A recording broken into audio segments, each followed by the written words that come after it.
I have humbly crossed the path of a wonderful life, of a journey that has been here in this land, on this land, for many of the years you've been here, and your wonderfulness has somehow put me in this path to cross and to be here, to experience the surrounding of how our forefathers have been living and how they fought the old Europe, old England, until from 1776 onwards.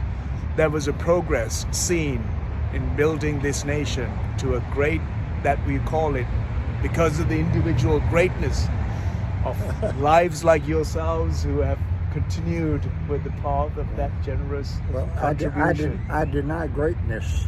I claim persistence. Persistence, and that took you places. One step and wonder. One step after the other, keeping the progress. Sometimes you make a back step, and then you take two forward. So wow. That's all we can do. Wow. That's all we can do. Absolutely, and thank you for enlightening me with your wisdom and the kind words of wonderfulness. Thank you for coming out. This is kind of like a funeral. It is for me too. It is the end of the end of a day, end of a journey, end of a period.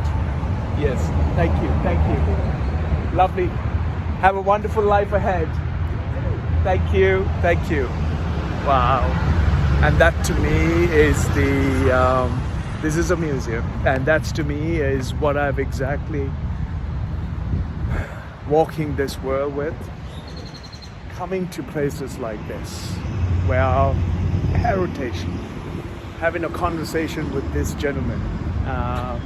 So why don't you speak to the mayor who's sitting in the offices there, in air-conditioned comforts, while this has been completely ignored, and blacksmiths, the air blower went up and down, blowing air. Wow, what a humbling experience, folks.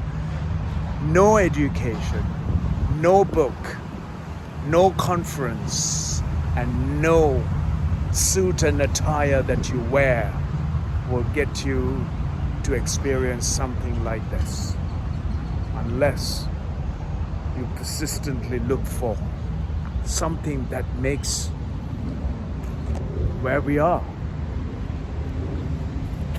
This is something else. Look at this. A blacksmith's little workshop. The old days, the horseshoe saddles to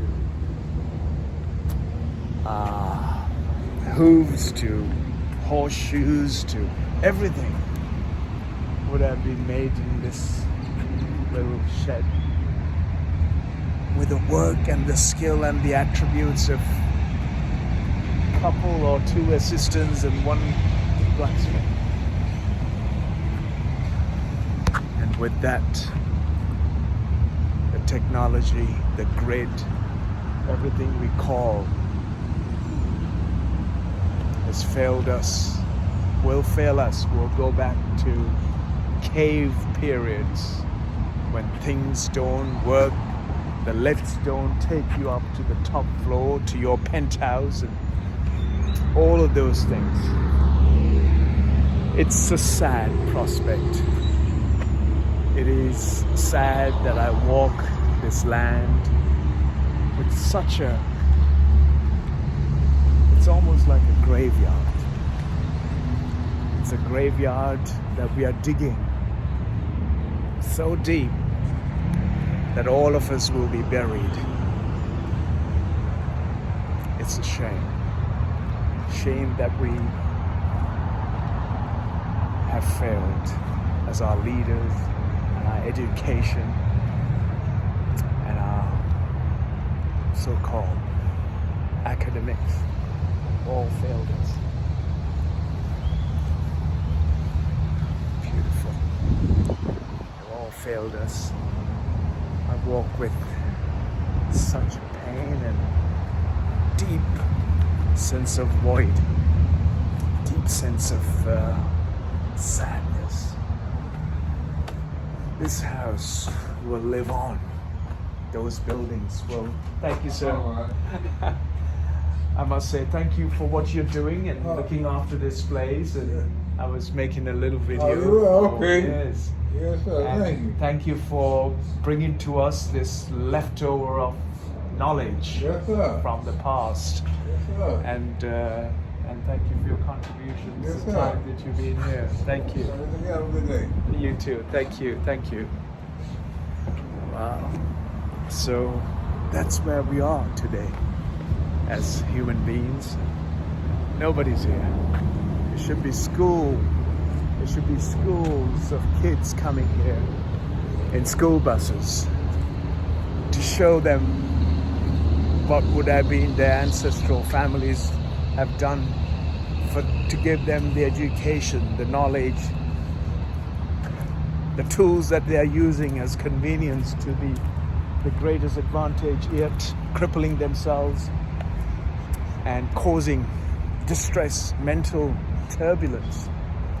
And to me, it's deeply saddened by the whole episode of where the life is for humanity today. It's time to head to the restroom because almost want to throw up for the leaders, what they have caused to us and to the humanity on earth in pursuit of so-called goodwill and work they're supposed to do to safeguard our future. Instead, the toilet is a better place than having to talk nonsense in a parliament house.